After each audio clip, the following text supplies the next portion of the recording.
नमस्कार दोस्तों, मैं हूं देवकरण और आप देख रहे हैं राजतंत्र टीवी।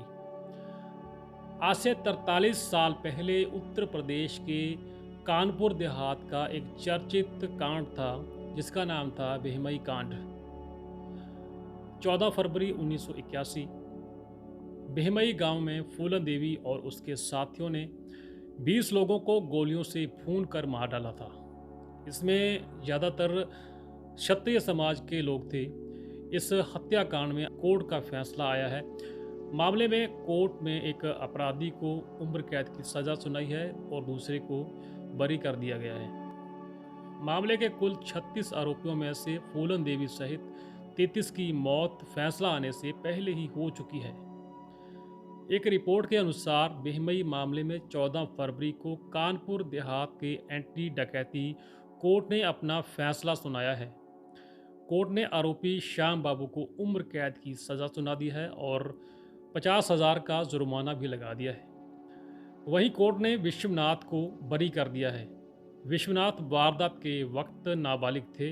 इस कांड की मुख्य आरोपी फूलन देवी सहित कई आरोपियों की पहले ही मौत हो चुकी है।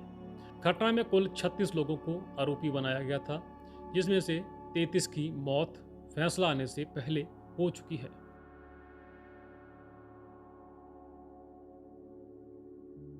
क्या था ये बेहमई कांड? क्यों इतना बड़ा कांड किया फूलन देवी और उसके साथियों ने? 14 फरवरी 1981 का दिन दोपहर के लगभग 2 से ढाई बजे के बीच का समय था। गांव को घेरा गया। फूलन देवी और उसके साथी डकैत मुस्तकीम, राम प्रकाश और लल्लू गैंग के करीब 36 लोगों ने बेहमई गांव को घेर लिया। गांव के घरों में लूटपाट की। घर के जो मेल मेंबर थे, घर से घसीट कर उनको बाहर लाया गया। गांव में एक टीले पर 26 लोगों को इकट्ठा किया गया। इन्हें सभी को कहा गया कि आप सभी एक लाइन में खड़े हो जाओ। फूलन देवी और उसके साथियों ने इन लोगों पर 4 से 5 मिनट तक गोलियां बरसाईं। घटना में 20 लोगों की मौत हो गई, 6 लोग घायल हुए, लेकिन वो जिंदा बच गई। कांड के बाद फूलन देवी और उसके साथी फरार हो गए थे। गांव के ठाकुर राजा राम ने घटना के बारे में पुलिस को सूचित किया। इसके 3-4 घंटे बाद पुलिस अधिकारी गांव में पहुंचे। गांव में दूर दूर तक औरतों और बच्चों की चीख पुकार की आवाज़ सुनाई दे रही थी। पुलिस ने फूलन देवी, मुस्तकीम, राम प्रकाश और लल्लू समेत 36 डकैतों के खिलाफ मुकदमा दर्ज कर दिया था। इस हत्याकांड के बाद यूपी के उस वक्त के सीएम वीपी सिंह की काफ़ी आलोचना होने लगी, विरोध होने लगा। कई जगहों पर विरोध प्रदर्शन भी किए गए। मामला इतना बढ़ गया कि वीपी सिंह ने यूपी के मुख्यमंत्री पद से इस्तीफा उस वक्त दे दिया था। सरकार ने सुरक्षा एजेंसियों की सबसे काबिल टुकड़ियों को इस काम के लिए मैदान में उतारा। फूलन देवी के गैंग के कई सदस्य मारे गए, लेकिन एक सदस्य पकड़ में नहीं आया और वो थी फूलन देवी। इस दौरान फूलन देवी ने कई और लोगों को भी अपना निशाना बनाया जिनसे उसकी दुश्मनी थी।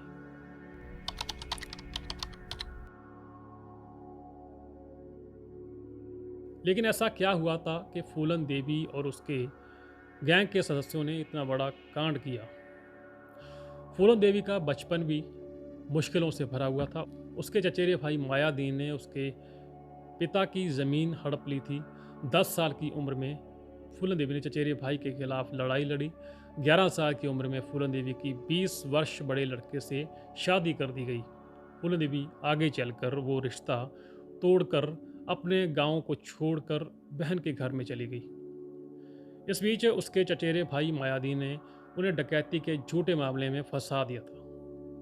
पुलिस मामले की जांच के लिए गांव पहुंची। फूलन देवी और उनके पिता को पुलिसकर्मियों ने एक कोठरी में बंद कर दिया था। आउटलुक में छपी एक रिपोर्ट के मुताबिक पुलिसकर्मियों ने कथित तौर पर फूलन देवी के साथ बलात्कार किया था। इसके बाद फूलन देवी ने इस घटना के बाद एक बड़ा डिसीजन लिया। वो डाकू के एक ग्रुप में शामिल होने के लिए घर से निकल पड़ी। बाबू गुर्जर के गिरोह ने पनाह ली। फूलन देवी के साथ एक और दिल दहलाने वाली घटना वहाँ पर हुई। बाबू गुज्जर ने 3 दिनों तक फूलन देवी के साथ बलात्कार किया। इसके बाद फूलन देवी को मदद मिली। गिरोह के एक मेंबर विक्रम मल्लाह ने फूलन देवी की उस वक्त मदद की। मल्लाह ने फूलन देवी को आज़ाद कराने के लिए बाबू गुज्जर की हत्या कर दी थी और खुद गिरोह का सरदार बन गया था। फूलन देवी उसकी प्रेमिका बन गई थी। बाबू गुज्जर के बाद मल्लाह और फूलन देवी ने अपने गिरोह के साथ खूब लूटपाट की, अपहरण किए, कई लोगों की हत्या की। यहाँ तक कि वो दोनों फूलन देवी के पति के गांव भी पहुँचे, वहाँ भी लूटपाट की, हत्या की।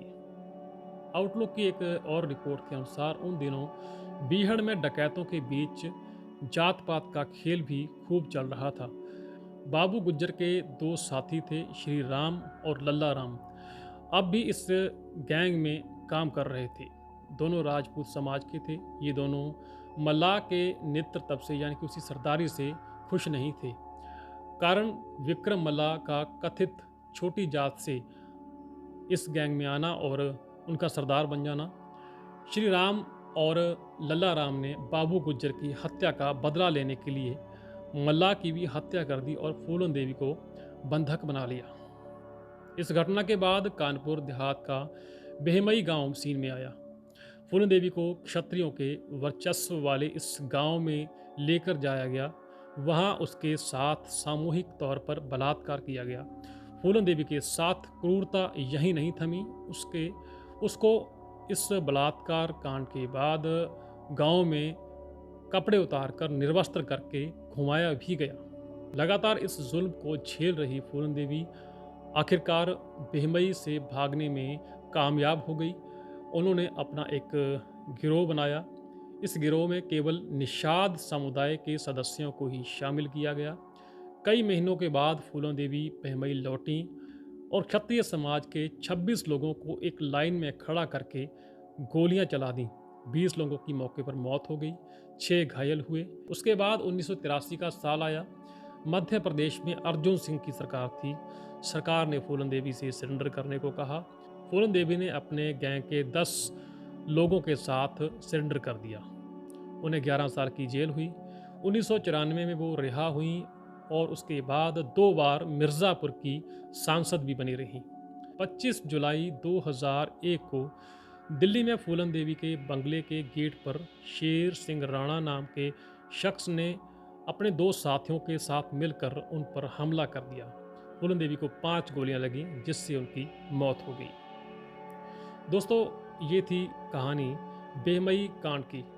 अगर आप चैनल पर पहली बार आए हैं तो सब्सक्राइब ज़रूर करना और फेसबुक को फॉलो ज़रूर करना। कमेंट करके अपनी राय देना कि आपको वीडियो कैसी लगी, ताकि हम और भी इस तरह की वीडियो आपके लिए बना सकें।